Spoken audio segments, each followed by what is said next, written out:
I had just left my job as a senior advisor in Parliament. My wife and I had both been working in Parliament. I had worked under Bill English when he was Prime Minister, and then worked over in opposition for a number of years. And in 2020, we felt like we had done our... excuse me, I'm sorry. Turn it down a bit. Yeah. It's buzzing a bit.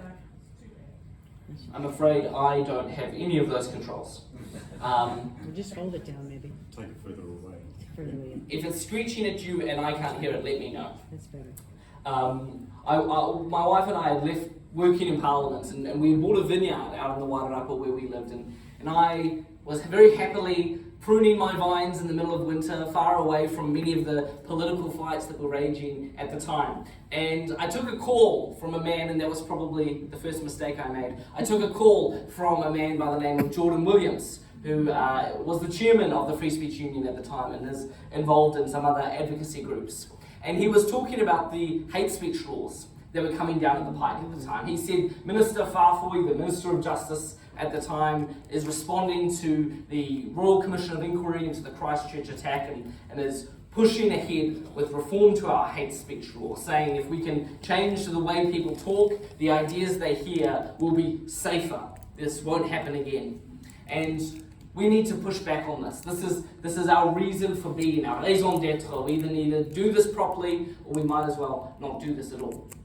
And he said to me, we're looking for someone who will lead the fight. We're looking, for an intelligent, articulate, good-looking young person, and well, we haven't found that kind of person anywhere. So we're wondering if you would come and do it. And I was invited to lead the fight against hate speech laws in a 5-week campaign. It was a quick turnaround.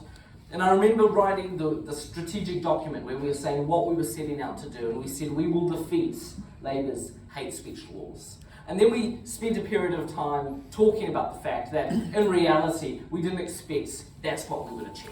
We needed to be honest and accept the fact that we were up against the most popular government in a generation.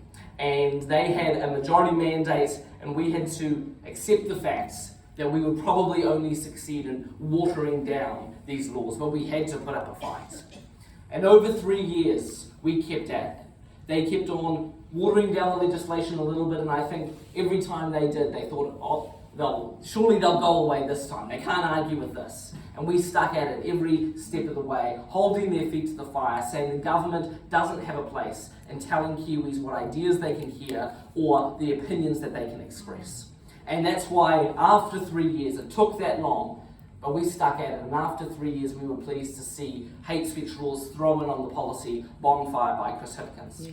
And that's just one of many successes that the Free Speech Union has been able to achieve over the past 3 years. 3.5 years ago, I was pruning my vines, decided to take a 5-week contract.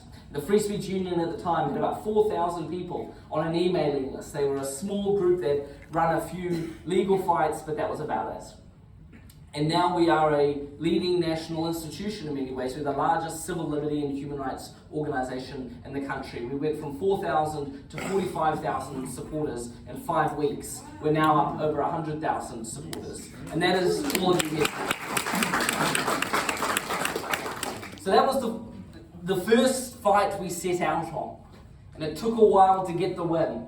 And we've had dozens of small wins and big wins. I hope Kevin doesn't mind me mentioning the most recent win we've had has just been here today in Taupo, where the Deputy Mayor and the Chief Executive decided to sit down with the Free Speech Union and talk about this business around Julian Batchelor's event that he tried to hold 18 months ago. This is a conversation we've been having with them, toying with legal action, but in reality not wanting to expect the residents of Taupo to fork out for more legal bills.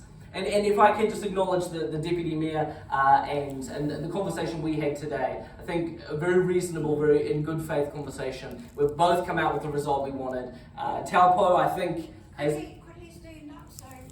Go on, Kevin. You said you wouldn't do this. I told him to. Right.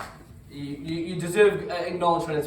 It's been good work, and the Free Speech Union is always thrilled where we can have a constructive step forward. We would love to use a carrot if we don't have to use the stick, and I think that's the way it's meant to be. I grew up in Mozambique. My parents are Kiwis. I was born in Whangarei, but they were humanitarian workers in Mozambique. And Mozambique in the late 90s was the poorest country in the world. It had been ravaged as a Soviet satellite state during the Cold War. And there I saw the reality of what illiberalism, what oppression, what suppression, what censorship, what a denial of basic liberal values does to a society. It violates the basic dignity of humans, and it creates a poor and desperate society. And Benjamin Franklin, one of the founding fathers of the United States, knew this. That's why he said that freedom of speech is a principal pillar of a free government. When this support is taken away, the constitution of a free society is dissolved and tyranny is erected on its ruins.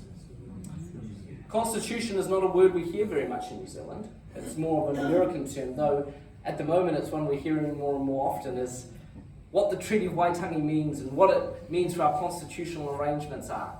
I would say without the right to have conversations, without the right to speak freely, no matter what your opinion is, that constitution is poorer for it. As I was growing up in Mozambique, Nelson Mandela was president of the Rainbow Nation. South Africa had obviously been torn apart through apartheid, through decades of division, and Nelson Mandela had emerged as a man leading the charge to a new South Africa. And I'll let you decide whether South Africa has achieved that potential.